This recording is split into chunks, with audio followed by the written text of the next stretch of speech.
I think we really have to help the agricultural sector. In the immediate future, yun, yung mga inputs, kailangan nating tignan what can the government do to support the inputs.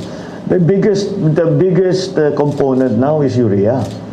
And again, yung exactly as you mentioned, 2,000 pesos, hindi nila kaya talaga. So maybe there is a way that we can come to, we can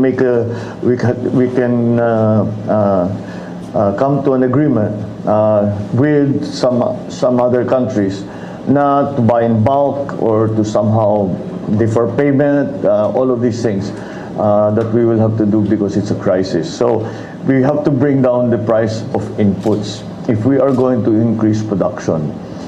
But we cannot just look at, again, business as usual. We have to really find new ways of growing food. We have to find new ways of for the livestock. We have to find new ways of fisheries, both coastal and inland. There are many opportunities there. So I think that's something that we must pursue. But again, as I told you, in the immediate future, we have to support the farmers, and the problems with the inputs now we cannot change immediately. But immediately what we can do, as I said, is to find sourcing of the inputs that again we will have to import. I mean, it hurts to say it. It hurts to think it, but we are in an emergency. Napabayaan talagang agri. May pondo po ba tayo para sa pag-aangkat? Sa pag-aangkat? I think we'll be able to do it. Hindi naging maliit na bagay yung gera sa Ukraine. Because dun tayo, hindi yung wheat na sinasabi, hindi yan yung hindi yung problema yung para sa tinapay, yung wheat sa feeds. Yun ang nagiging problema natin. So these are events that are completely beyond our control. So we have to find other ways. So can we import somewhere else? Can we make an arrangement somewhere else, like we did with oil in the 70s? Na kinausap natin yung mga oil producers, and sinabi natin, bigyan nyo naman kami ng magandang option. And maybe we will have to do that. In the meantime,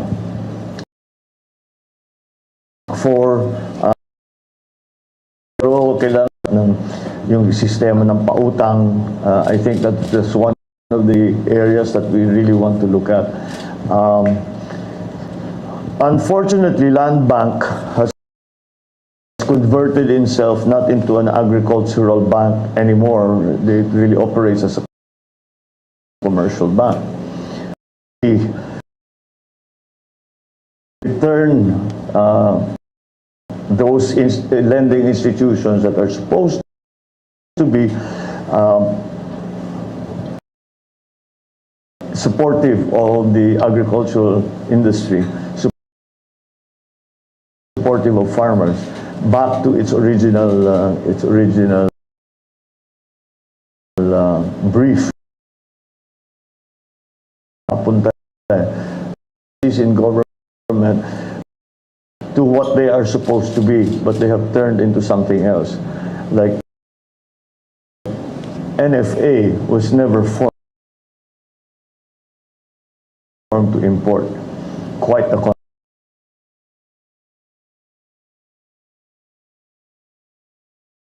contrary. NFA was formed natin doon. It's the problem is serious. It will take, in the immediate future, I think we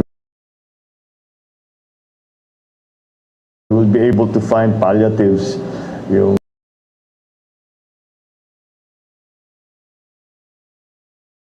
mga baka para naman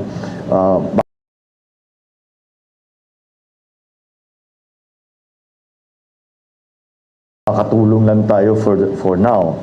But those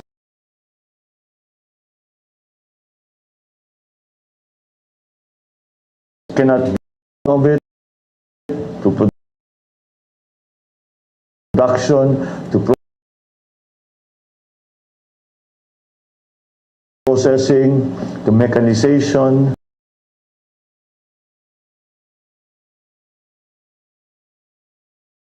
to credit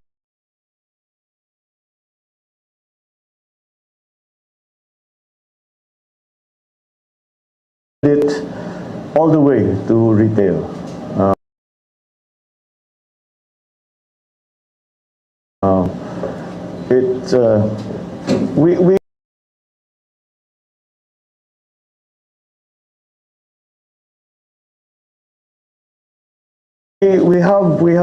We have the basic elements in place.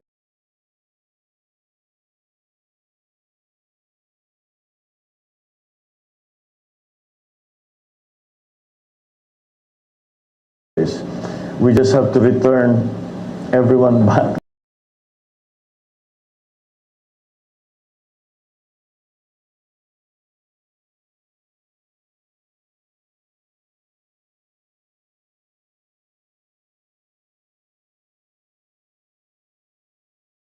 to what their function is what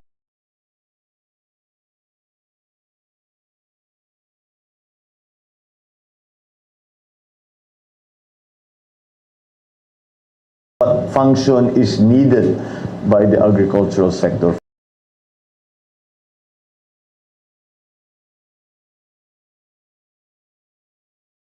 from them. President,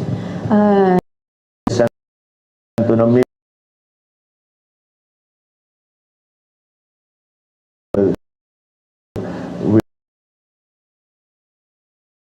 with then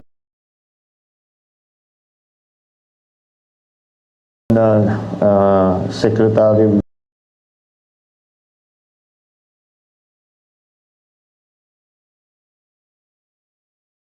Velasco of Energy, and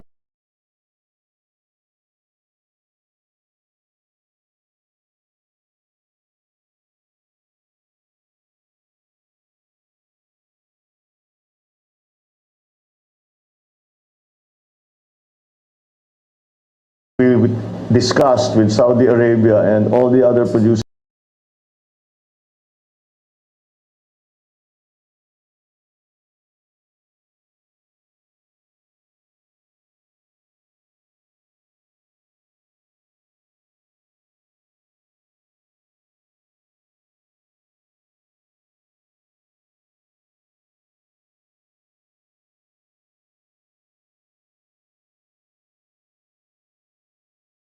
oil producing countries that we buy oil from.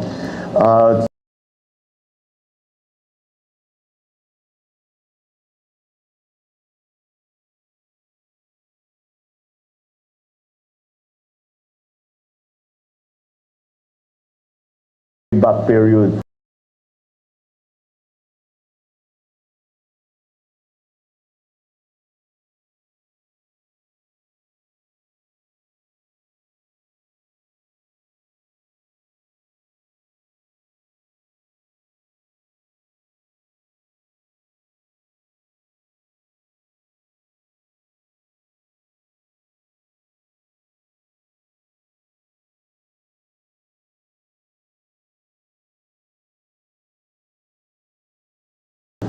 from, I think it was 90 days to 180 days.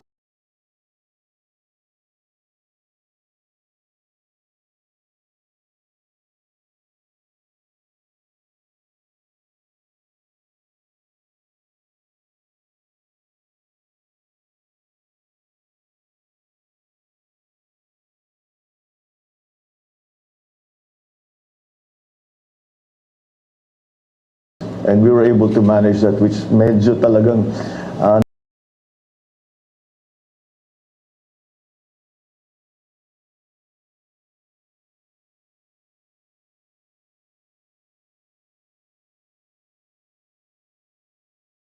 naging mas maganda ang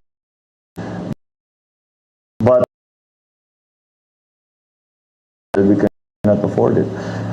So we will have to find different ways, a more focused approach. ng kanilang cost of doing business, malaki ang component ng presyo ng langis. There's a time element to all of this na yung iba tinamaan na kaagad. Yung iba baka muna natin i-prioritize yun. Dito na muna tayo sa tinamaan na. So, and then kasama dyan sa analysis na yan, sino ba talaga yung kailangan natin para buhayin natin ang ekonomiya. So, mag-focus din tayo doon. Baka doon tayo tutulong para bumulusok ang economic activity doon sa area para matulungan ang ating economic recovery. Right. This is our last round. We have time for only 2 more questions, Oh, Mr. that was fast. Yes. Extend natin, sir. If you want. Sir, sa kuryente, ERC Chair De Banadera nag-suggest na tanggalin daw sana po ninyo ang 12% VAT on the generation charge at ang buwisan is yung distribution charge lang para bumaba po yung singil sa kuryente. Your thoughts on that, sir? That's one of the things we're looking at. Meron talagang pwedeng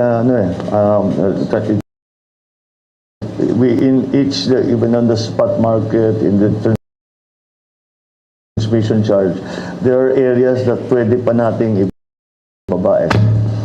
So again, I've been talking to some of the producers, yung ating sa energy production side natin, willing naman, and the key there will be IPIRA. And we already have a team doing just that, looking to see where we can reduce the price of petroleum goods, number one, and what changes we have to make in terms of legislation and more efficient. We may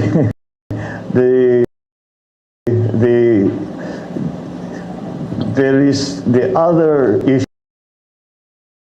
when it comes to energy, in that we have made commitments internationally to reduce our dependence on renewables. But when we first tried to do that, right after COP26, if you remember, the whole world tried to do it. Wala palang kapalit yung coal. Hindi pa ready yung renewables. So, tignan natin yun. We have to also determine the mix of renewables. The renewables to traditional. Ang data. Nuclear remains to be the cleanest and cheapest way to produce energy. The problem is that the lead time for any power station, we have to find another source, a cleaner source of energy. So maybe gas will be the transition. Gas is cleaner than coal. It is as clean as it's going to use our power production through renewables. We have to find the pantawid from purely traditional to the new mix of renewables and traditional. So energy is hard. Talaga, ako aminin ko sa inyo, energy is hard. We really the world situation, the local situation, the way that we have evolved our systems, it can be quite complicated. So we have to really come up with some good strategies there. But in general, we have begun to see areas where that may potential na dyan tayo kukuha, may baba natin ang presyo ng singil sa kuryente. Okay? Last question. Yeah, sir, on foreign policy. Okay. Yung may patuloy po mga reports ng incursions, even spying sa internal waters ng Pilipinas. Ano ho ang magiging position ninyo with regard to asserting our sovereignty in the region? What is your position on the arbitral ruling, and how will you enforce it? Well, in terms of sovereignty, there is no wiggle room there. Our sovereignty is sacred. We will not compromise it in any way. We are a sovereign nation with a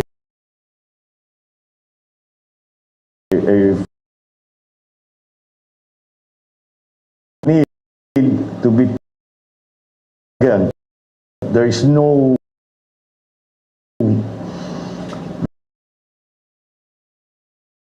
room for negotiation there. It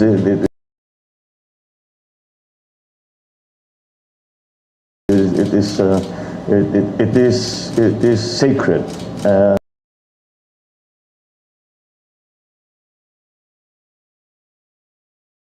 And inviolable. So Philippines see that there are 200 kilometers rights to be trampled upon. And how do we do this? We strengthen our, we are talking when, there's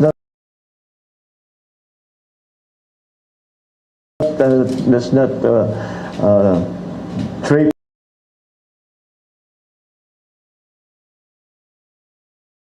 around it. We're talking about China.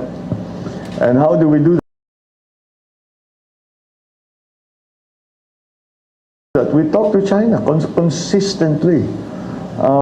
Pasok pa tayo sa gera. That's the last thing we need right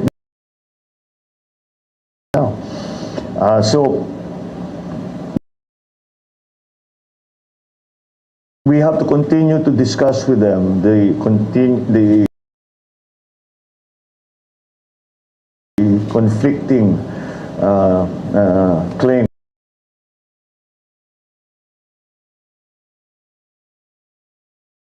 that we have with China and that China has with other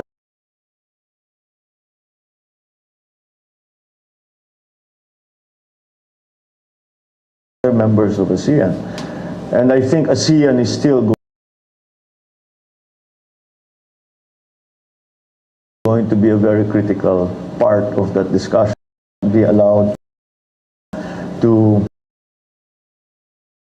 this cannot be allowed to fester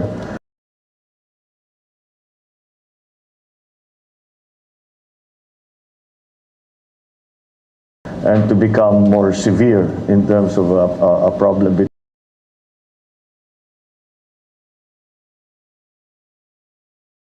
between our two countries.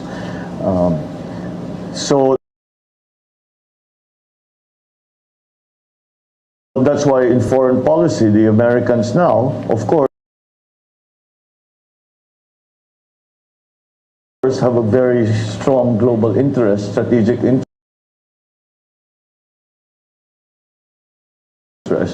in the region with the rise of China and of the Cold War, where we had the spheres of influence, where you were under the Soviet Union or you were under the United States. I think that we have to just find an independent foreign policy where we are friends with everyone. It's the only way. We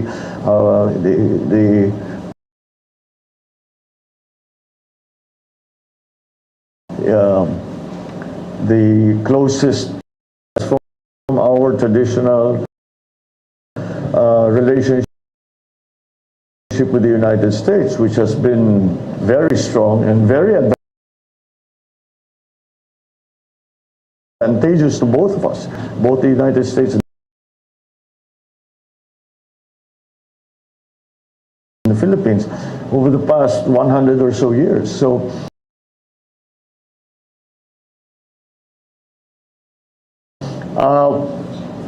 it is that's how we define that. So we must maintain that balance. I think as we emerge from the pandemic and the crisis that it brought, we have to form alliances and partnerships, because no country can do this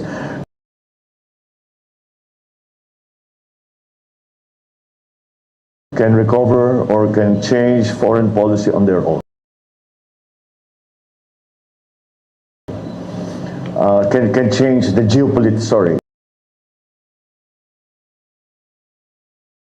change the geopolitical situation on their own, and that's why we have to forge a ruling in our favor, and we will use it to continue to assert our territorial rights. It's not a claim, it is already our territorial right. And that is what the arbitral ruling can do to help us. Ang pinapag-usapan bago pa ng-eleksyon ay sinasabi niya, basta itong mga bagay na ito, ituloy mo. Please, that is the request that it's so important to him. And it's still siyempre yung kanyang problem. Have to. Sir, sorry, when did this meeting take place, if I may? Before the election? There were several, actually. It's not just a single. And this happened when you were already the front runner in the surveys, tama po ba? Not the first few. Wala pa. So more than once po. Pinuntahan ko siya, you want to do this? Ako na lang ang natirang kandidato sa administration side. Pwede pa tayo magtulungan, ganun, the PDP, etc. Anyway, that was but ang kanya, sabi niya, the one thing that he was very assertive about was that ituloy mo yung anti-drug, pero wag mong iiwan.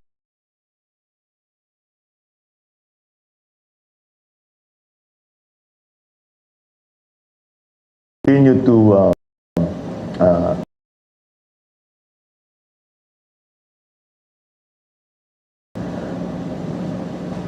look that way. The foreign policy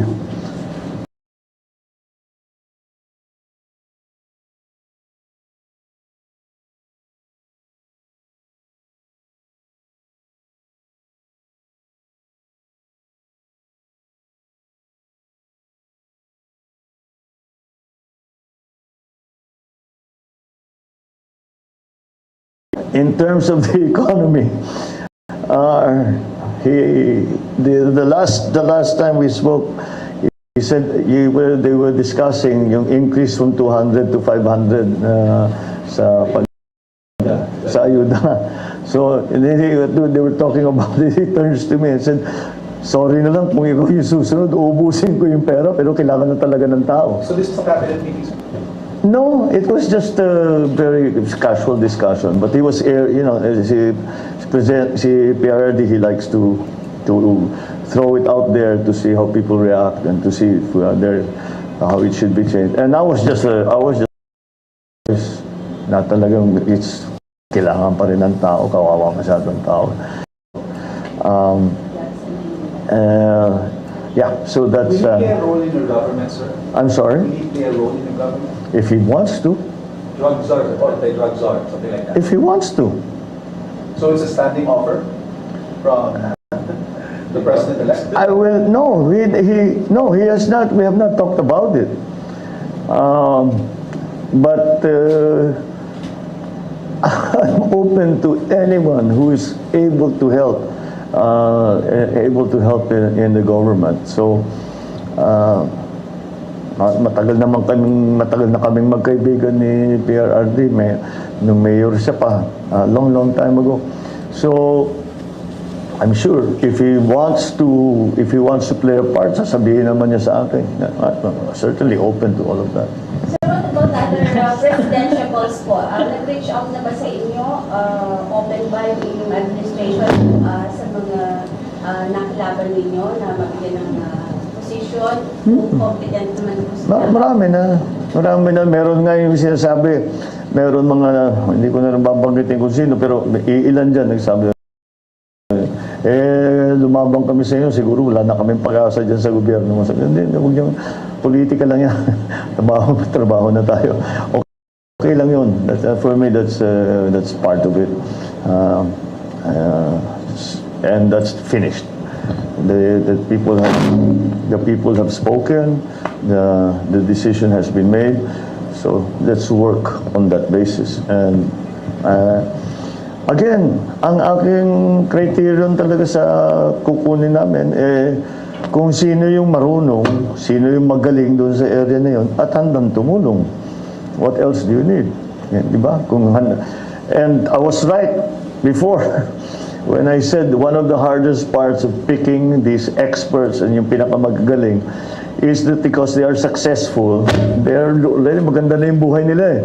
Sabihin, pumasok ka sa politika, ang gulo-gulo ng politika. But ang dami talagang willing dahil Pilipino sila eh. Nagmamahal sila sa Pilipinas.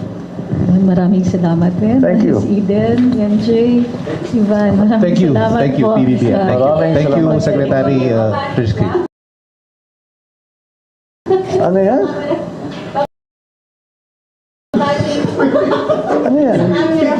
Ali Soto po, Miss Ali Soto, our anchor. And syempre, I myself, birthday ko yesterday.